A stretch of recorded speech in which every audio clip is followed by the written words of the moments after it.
Christina from the Autism News Network, and I'm joined today by Miss Hannah Miller at Central Creek Park, and I'm going to ask her some interview questions. So, what is your role here at the park?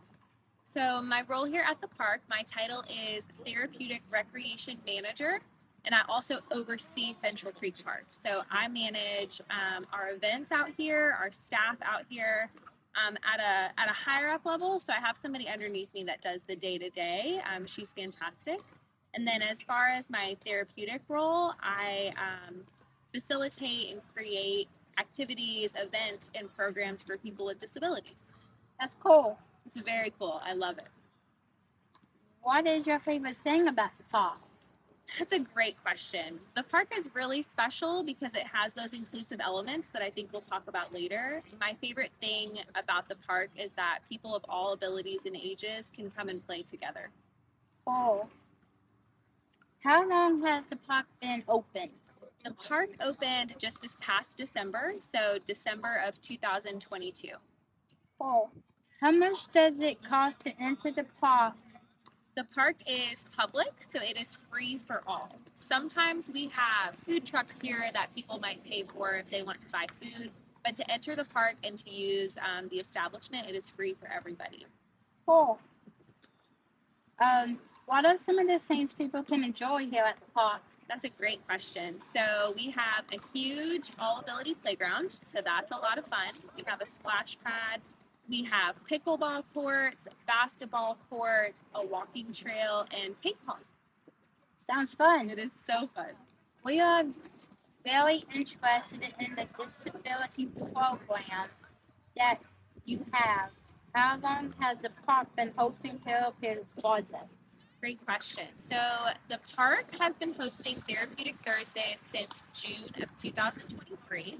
So because the park is newer, we kind of transitioned into what it felt like to have the park and how many people were going to visit. And Therapeutic Thursdays are something we talked about from the very beginning. They just weren't very easy to implement right away. The actual season, now that we know how they're going to run, will be April through November. So starting in 2024, they will run monthly beginning in April, ending in November. Cool. How did the plans develop to have equipment for the disabled? Good question. So something that's amazing that I have found working for Goose Creek is that the city council and kind of our administrative positions really value people being able to play no matter what ability level they're at. So I think there was just a need in Goose Creek for something like this. So the conversation started. We had our therapeutic division, and that's important to us. We really value those programs and being able to include all. And we thought we include all in our programming, we need to include all at our parks.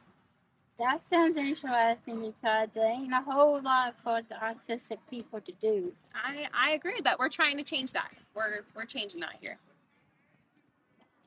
I heard that you have a water chair for the disabled. Is it for all ages or is there an age limit to use a disability chair for the water activities?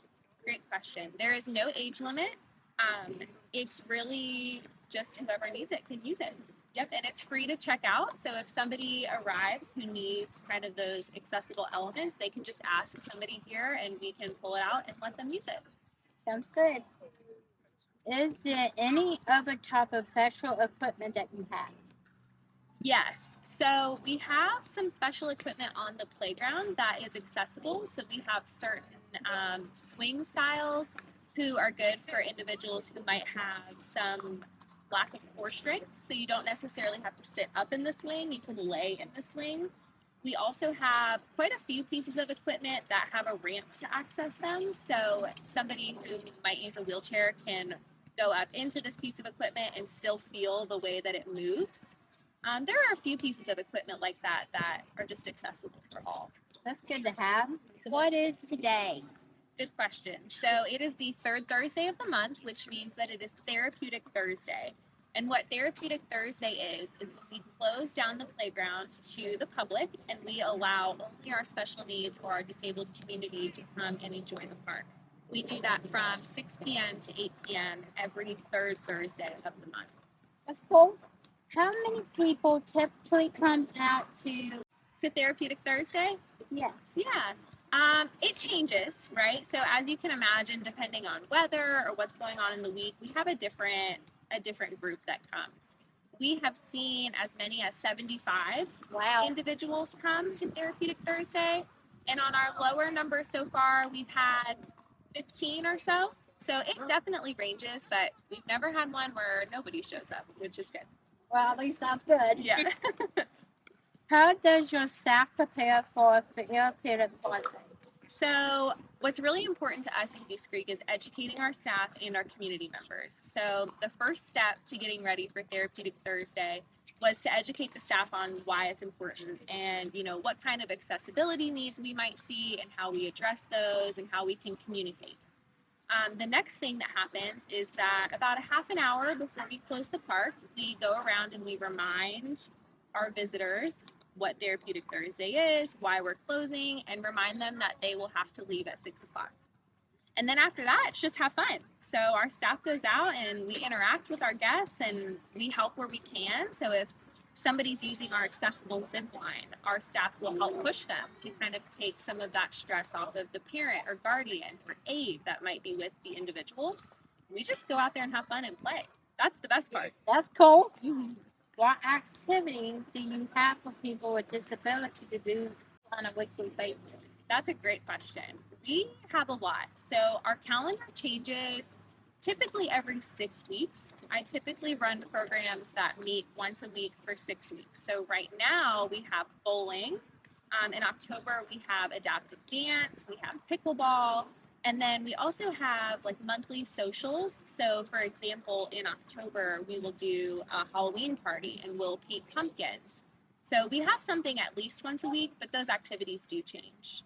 That sounds cool. Can people bring their pets here to the park? Yes, they can. So the playground does not allow pets inside the gates unless they are a service animal, but everywhere else in the park, pets are welcome. Cool. Do you and your staff get to enjoy the park as well? Yes, we love the park. So not only do we enjoy watching everybody else enjoy it, but there are plenty of times when it's a slower day or maybe the weather isn't great that we're able to come out and play pickleball together. Or I personally love the zip line on the playground, so I will go play on the zip line. And especially on Therapeutic Thursdays, we take the time. We have 2 whole hours that we just get to play on the playground and at the park. So we definitely enjoy it. The park is great for our community in Goose Creek and the surrounding areas. Do you know of any other parks in any other areas that have equipment for people with disabilities? I do. So we have another park that has accessible equipment. It's not considered an all accessible playground because it doesn't have enough pieces of equipment to kind of take that title. But that park is John McCants Veteran Park over in Boulder Bluff. So that has accessible equipment. And then the city of North Charleston is opening an accessible playground later on in the fall in Park Circle. So that's going to be an amazing element for the community as well. That would be good to have more than one program. Definitely. Are you a Friends fan? If so, who is your favorite character? I love Friends. My favorite character is Chandler because he has that very dry sense of humor. Do you like Friends too? I'm obsessed with Friends. Yeah, who's your favorite character? I keep changing mine, honestly. Okay. I would have to say Chandler or Joey, probably. Is it Joey because he's handsome? Well, yeah. Obviously. Joey's a good one too. But I like them all in their own ways. Yeah, I agree with that. What advice would you give to the Autism News Network? That's a good one. I love what you guys are doing. I think that your goal to have your own news channel is very attainable. So I would say keep reaching out to people, keep getting the word out there, encouraging people to follow your social media, and keep chasing the goals. Sounds good. This is Christina Blake from the Autism News Network. I was joined today by Ms. Hannah Miller at Central Creek Park. Thank you for your time with me. Thank you.